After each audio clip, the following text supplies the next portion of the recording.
Quero chamar aqui, Magna Letícia vai trazer a palavra nessa noite. Que Deus te abençoe, que Deus te use poderosamente em nome do Senhor. Você pode aplaudir uma vez o Senhor?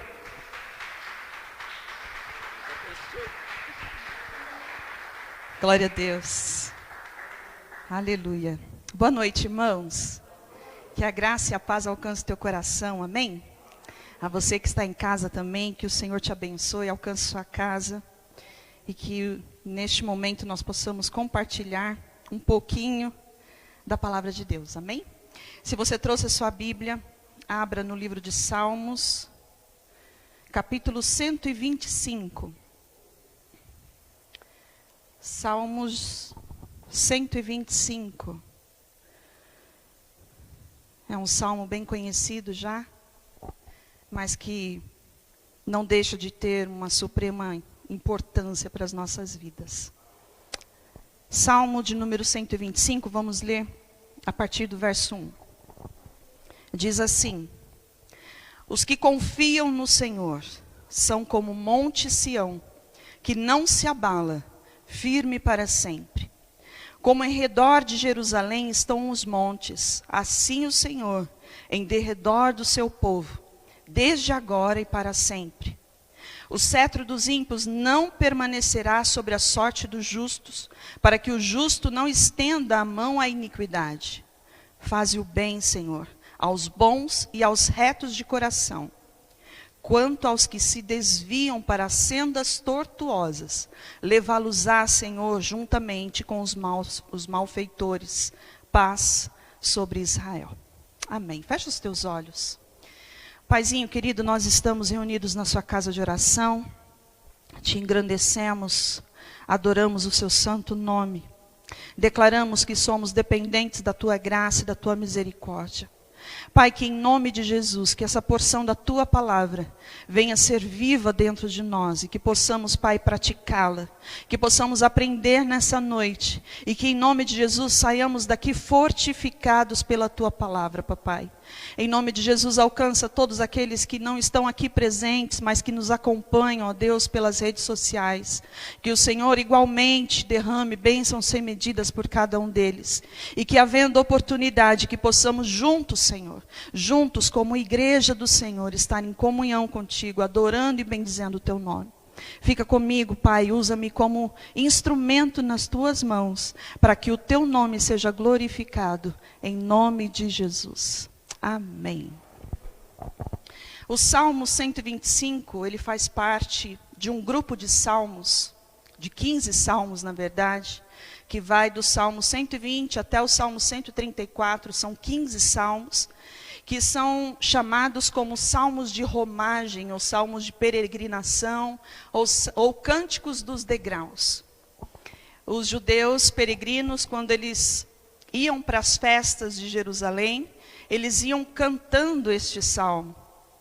E eles seguiam com a finalidade de participar dessas festas, com alegria no coração. E aí, se a gente vê o Salmo 124, a gente vai ver uma pequena reflexão sobre como Deus havia protegido o seu povo no passado. E agora o Salmo 125, eles vão fazer uma declaração, uma expressão de confiança na proteção divina no futuro. Então, o 124, eles falam sobre a proteção no passado. E agora o 125, ele vai falar sobre a proteção de Deus no futuro. Então, esse salmo, ele é um salmo de encorajamento. É um salmo que tem como objetivo trazer ânimo para as nossas vidas, trazer esperança para o nosso coração, para que nós passemos por circunstâncias, por adversidades, por problemas e conseguimos ficar firmes, fortes, perseverantes. Então este salmo ele vai nos ensinar a lidar com a opressão, a reagir diante das dificuldades, dos problemas, e também vai nos ensinar quais os benefícios de obedecer esses ensinamentos. Então, a principal lição que eu vi nesse salmo é o que é essencial para o cristão em tempos de dificuldades, em tempos de problemas. E aí o verso 1, ele começa dizendo, os que confiam no Senhor. Essa palavra aqui traduzida como confiar, se você pegar do original, você vai ver que literalmente significa se agarrar. Então, na verdade, seria os que se agarram no Senhor, os que dependem do Senhor. A primeira atitude, irmãos, que eu vejo aqui que nós precisamos ter diante de situações adversas, é a confiança, é a fé diante das dificuldades. Nós temos que nos agarrar em Deus, temos que ser dependentes de Deus, e nós precisamos manifestar essa dependência de Deus. Para superarmos esses momentos difíceis, nós já temos aprendido aqui nas quintas-feiras, muito tem se falado sobre fé, porque fé é algo que nós precisamos ter. Se quisermos passarmos por esses momentos que nós temos vivido, nós temos que ter fé. Só que, olhando numa visão macro assim, a gente vê que fé é uma palavra que foi meio que esquecida nesses últimos dias. Para confirmar isso, basta que a gente dê uma olhada, que a gente comece a observar as atitudes de alguns crentes nesse período de pandemia. E o que nós vimos? Nós vimos desespero, nós vimos insegurança, nós vimos medo, instabilidade, falta de esperança. E todas essas características aqui não fazem parte de quem tem fé. Mas aí você me pergunta, mas então o que é fé? Eu já ouvi tanto sobre fé, mas eu ainda não sei. Vamos lá. A palavra de Deus, ela nos explica claramente. Se você abrir em Efésios capítulo 2, o verso 8 e 9, ele vai falar assim: a fé, ela não vem de nós, mas ela é um dom de Deus, ele é um presente de Deus, que ela não vem por obras, para que ninguém se glorie.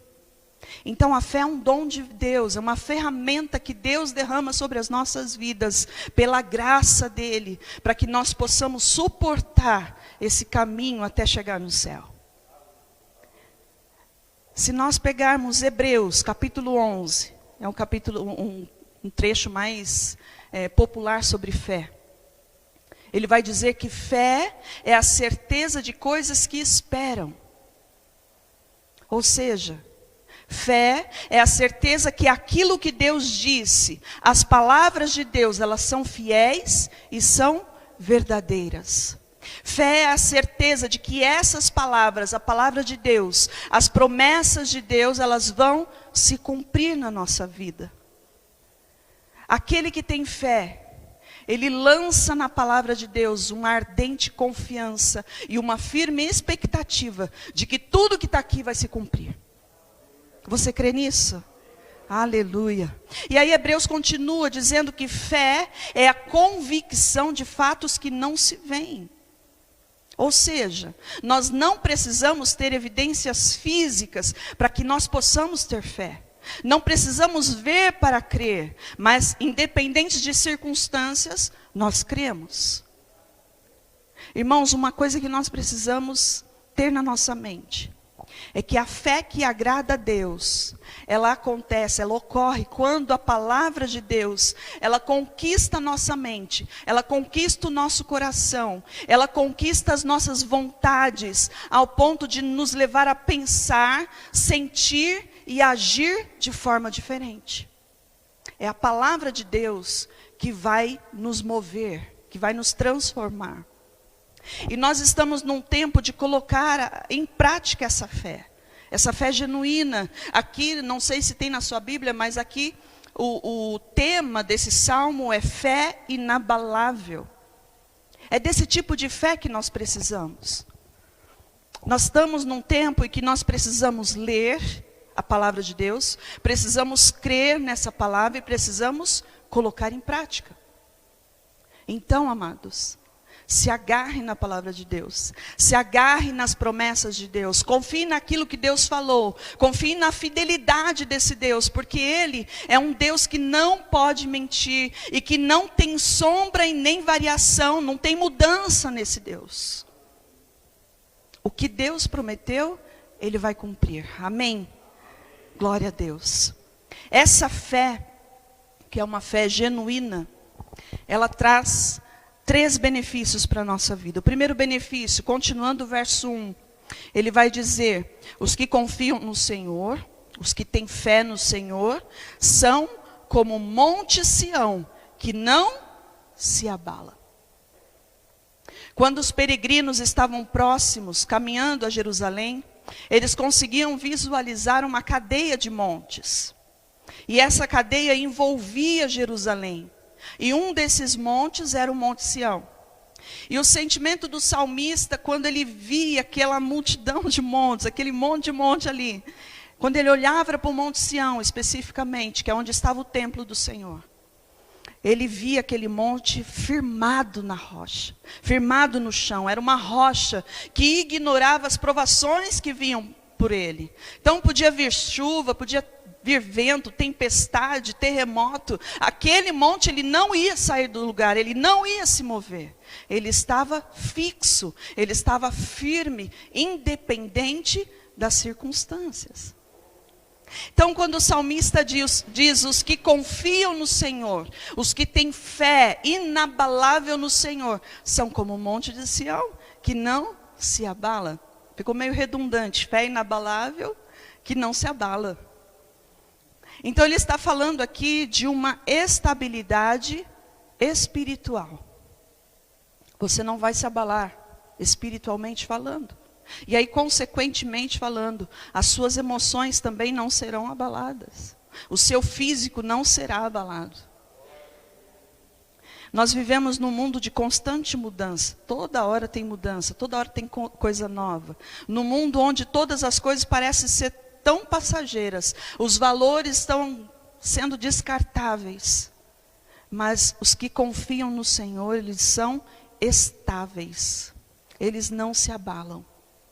Eles não andam, como diz a Bíblia, por aí, com vento, sobre vento, sendo jogados de um lado para o outro. Não, eles estão fixos, firmados na palavra de Deus.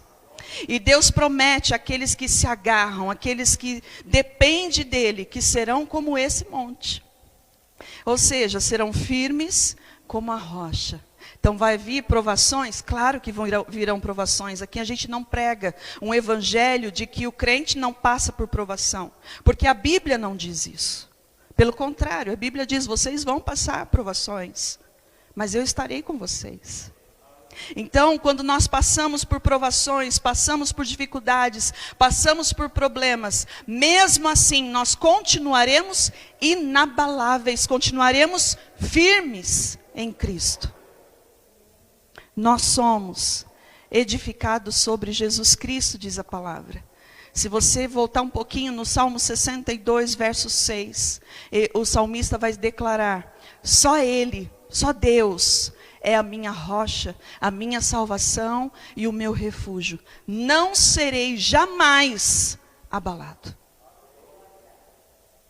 Romanos 11, 20 vai dizer que nós só permanecemos inabaláveis, nós só permanecemos de pé se nós tivermos essa fé.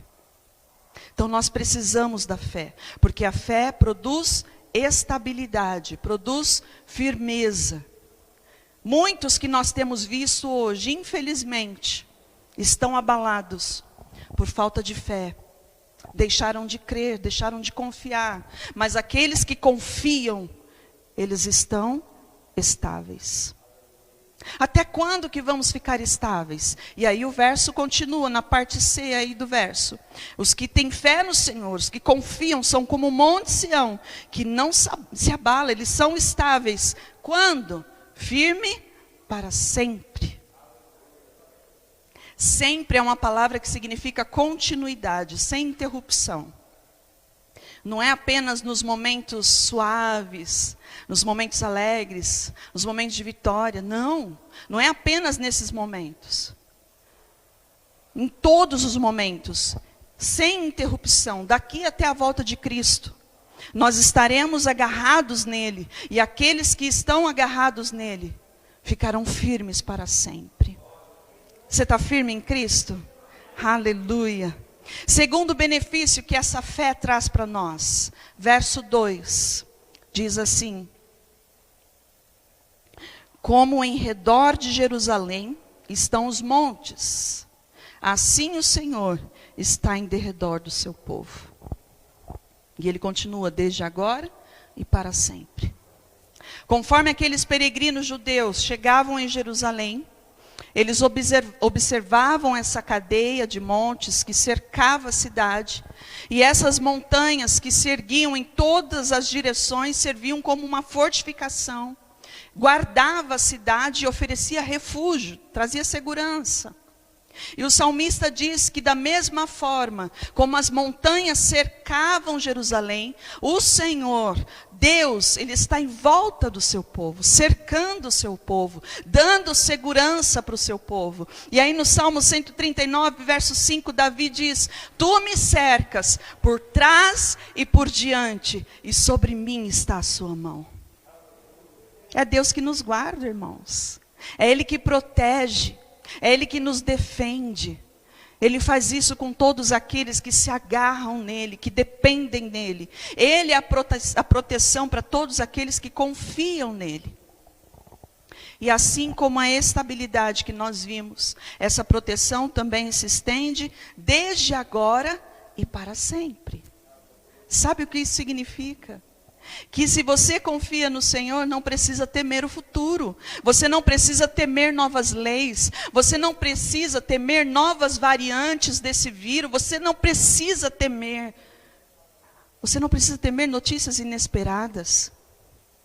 O Senhor é contigo. A proteção do Senhor, ela é contínua. Ela não cessa. Salmo 121, 3 diz: aquele que te guarda não dorme.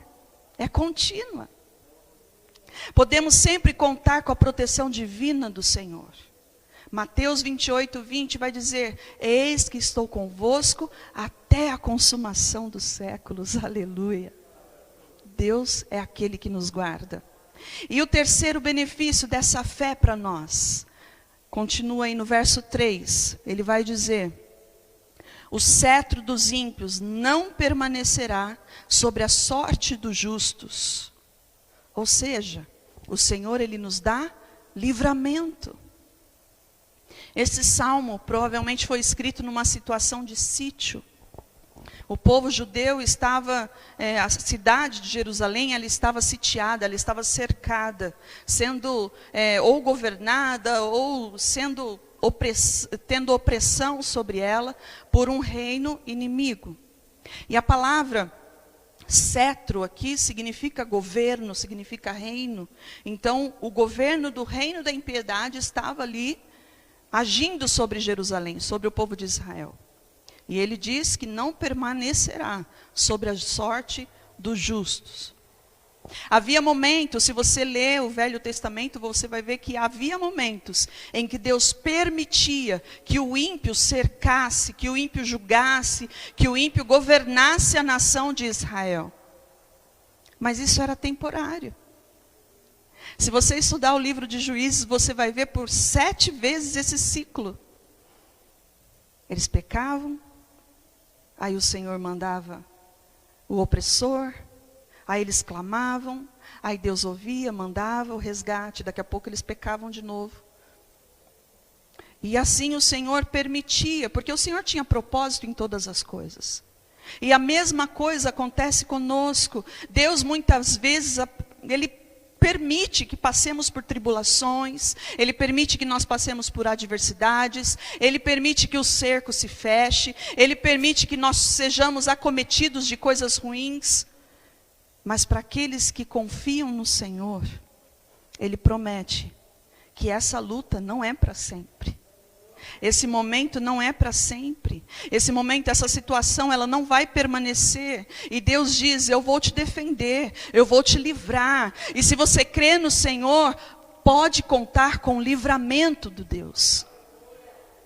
Mas por que que Ele traz esse livramento? Aí a parte B ele vai dizer: para que o justo não estenda a mão à iniquidade. Ou seja, Deus traz esse livramento para que o justo, o cristão, o crente, aquele que crê no Senhor, aquele que confia, aquele que tem fé, ele não se desvie, que ele não se corrompa, que ele não se esfrie, que ele não peque. É por isso que Deus dá o livramento, irmãos, porque o Senhor conhece o nosso limite, o Senhor sabe até onde nós conseguimos chegar.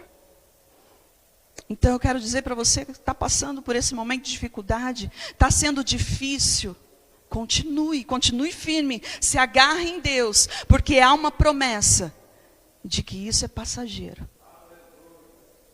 Eu queria ler com você, abre 1 Coríntios, capítulo 10.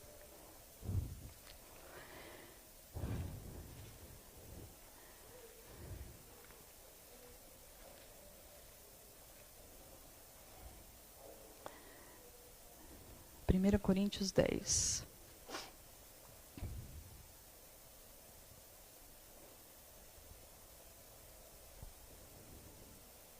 Eu marquei o versículo e não, eu marquei o versículo escrito e não marquei o número do versículo, mas diz assim: não vos sobreveio tentação que não fosse humana. O verso 13. Joia. Então, 1 Coríntios 10, 13. Não vos sobreveio tentação que não fosse humana, mas Deus é fiel e não permitirá que sejais tentados além das vossas forças. Pelo contrário, juntamente com a tentação, vos proverá livramento, de sorte que possais suportar. Essa tribulação, esse momento difícil, ele não é para sempre. O Senhor já está trazendo o livramento, porque junto com a aprovação Ele já traz o livramento, já está tudo preparado. Só confie, agarre na presença do Senhor, agarre na promessa de Deus, e tudo vai dar certo em nome de Jesus. Amém? Então essa é a primeira atitude diante das tribulações, ter fé. Uma fé inabalável no Senhor. E essa fé, ela traz 3 benefícios: estabilidade, proteção e livramento. Segunda atitude diante das tribulações, verso 4. Vamos voltar lá para Salmos.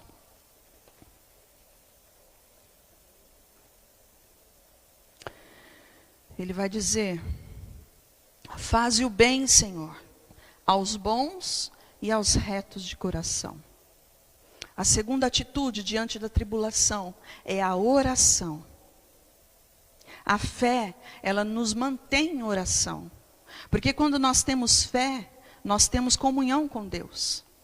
Nós cremos em Deus. Nós acreditamos na palavra, nós cremos na palavra e nós praticamos a palavra. E para isso nós precisamos ter intimidade. Então nós passamos a orar mais, a buscar mais de Deus. E a oração, ela é uma das ferramentas também que o Senhor pediu para que nós praticássemos. Orai sem cessar, diz a palavra. E o salmista, a partir do verso 4, ele muda o seu discurso.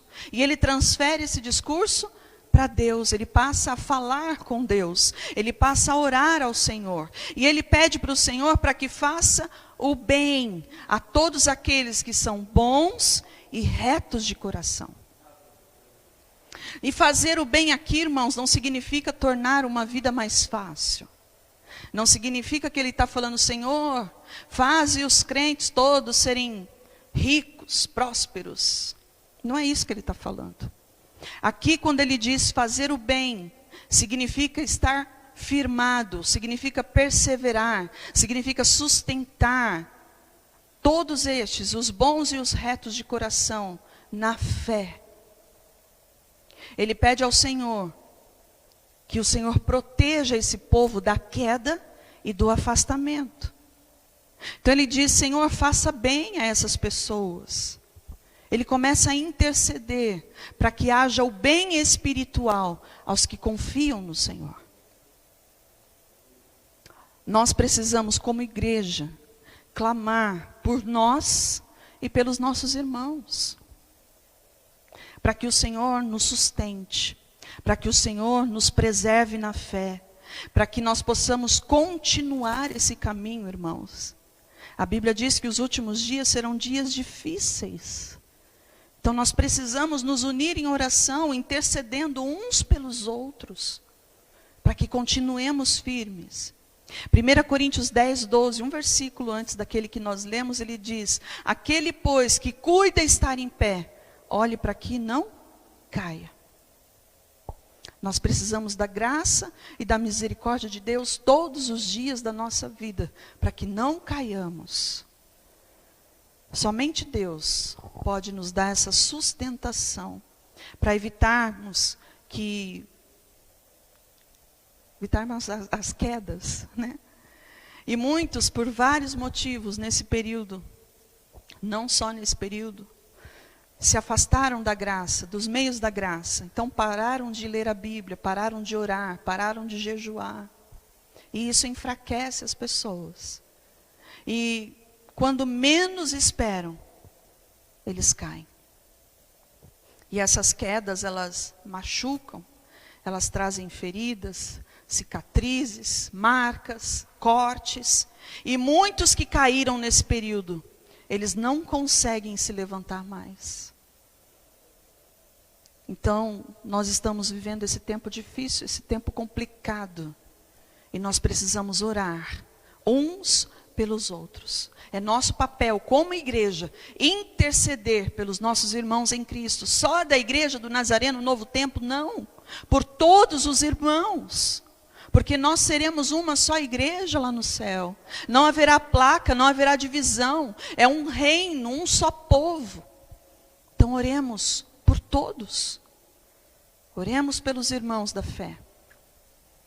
O verso 5 ele vai dizer assim: quanto aos que se desviam para sendas tortuosas, levá-los-á, Senhor, juntamente com os malfeitores. Na versão NVI, esse versículo vai estar assim: mas os que se desviam por caminhos tortuosos, o Senhor dará o mesmo castigo dos malfeitores. O salmista agora ele se refere àqueles que cedem diante das pressões, aqueles que estavam sobre o cetro da impiedade que nós lemos acima e se deixaram contaminar, não suportaram as tentações. Durante o período em que Israel foi feito cativo, nós sabemos que nem todos eles retornaram.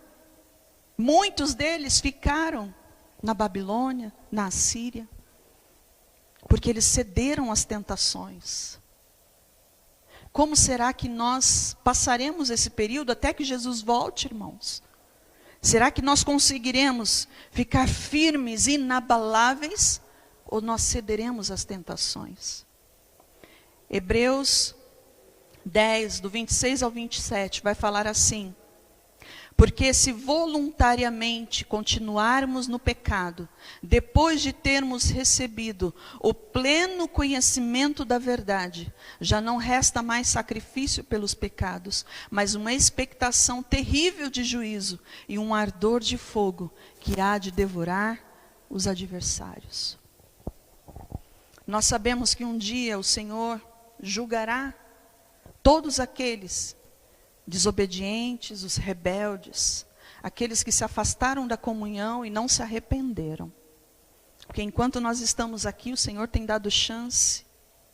Muitas vezes estamos desviados, estamos afastados, mas o Senhor está dizendo: olha, eu quero ficar com você, eu quero te dar a salvação, eu tenho mais uma chance, volte para mim. Mas muitos rejeitam a voz. E esse trecho é um alerta para nós. Precisamos orar, mas precisamos também vigiar, para que não façamos aliança com o inimigo. Nós conhecemos a palavra. Hebreus ele vai dizer, aqueles que tinham pleno conhecimento da verdade. É eu e você, irmãos. Somos nós. Nós conhecemos a palavra. E muitos que conhecem essa palavra acabam cedendo. E acabam se aliando às hostes malignas. Então nós precisamos vigiar, precisamos orar, para não fazermos essa aliança com o inimigo, para que não possamos desviar do caminho e nos voltarmos contra Deus. E aí ele termina o verso 5, dizendo: paz sobre Israel. Ele conclui desejando que a paz estivesse sobre Israel. E essa paz, ela denota algo concreto. Ela denota segurança em Deus. Ela denota saber que o poder dos maus não prevaleceria. Paz para nós traduz na certeza de que estamos no caminho certo. Que mesmo em meio a toda essa bagunça, nós estamos focando em Cristo Jesus. E que as bênçãos espirituais do Senhor estão sobre nós. Que em meio às dificuldades, nós possamos ficar em paz. Acalma o teu coração. Espera no Senhor. Magna, mas eu estou passando por um difícil momento. Está difícil. Calma. O Senhor está no controle de todas as coisas. Se ainda não terminou, é porque você ainda resiste mais um pouquinho só. Acalma o teu coração. Se você confia no Senhor, você será como esse monte Sião, que não se abala, que não faz aliança com o inimigo, mas que permanece para sempre. Amém, queridos? Vamos nos colocar em pé. Eu queria que você colocasse a mão no teu coração e pedisse que essa palavra seja viva dentro do teu coração. Que nós possamos colocar em prática essa palavra, que possamos ser intercessores dos nossos irmãos. Fecha os teus olhos. Oh Senhor, obrigado pela tua palavra. Obrigado porque o teu amor nos alcança. Obrigado, Pai, porque a tua palavra nos garante que se confiarmos em ti, se nos agarrarmos em ti, se nos agarrarmos à tua palavra, que é viva, que é verdadeira, se nos agarrarmos às suas promessas que irão se cumprir. Ah, Senhor, o Senhor não deixará que sejamos abalados, mas o Senhor nos fará inabaláveis. Nós seremos fortes, nós seremos sustentados pelo Senhor. Nada, Pai, poderá adentrar as suas mãos, porque o Senhor nos cerca de todos os lados. Ah, Senhor, obrigado por tão grande amor. Obrigado por nos dar, ó Deus, a fé. Obrigado por nos dar esse dom precioso, Senhor. Que em nome de Jesus nós possamos todos os dias da nossa vida exercitar essa fé. Que possamos utilizar dos meios da graça para nos achegarmos mais perto de Ti, dia após dia, papai. Perdoa-nos, Deus, porque muitas vezes deixamos o Senhor de lado para cumprir compromissos pessoais, para agradar os homens, Senhor. Perdoa-nos, ó Deus, perdoa-nos como igreja, que muitas vezes não temos orado uns pelos outros, não temos intercedido pela igreja, pelos nossos irmãos na fé. Mas nós queremos, Pai, a partir de hoje, que a partir de hoje nós tomemos isso para a nossa vida e que possamos orar, interceder, para que o Senhor sustente os nossos irmãos, para que possamos passar por esse período, que eu creio que é um período curto, porque o Senhor já está voltando para levar-nos, o Senhor já está vindo, eu creio nisso, e em nome de Jesus, que a Tua salvação, que a Tua graça, a Tua misericórdia seja sobre as nossas vidas, para que possamos, ó Deus, no dia que o Senhor virá, que possamos subir contigo e reinar eternamente ao lado do Senhor Todo-Poderoso. Ah, Jesus, que possamos, ó Deus, crer nessa palavra e que possamos, ó Deus, praticar essa palavra em nome de Jesus. Aleluia.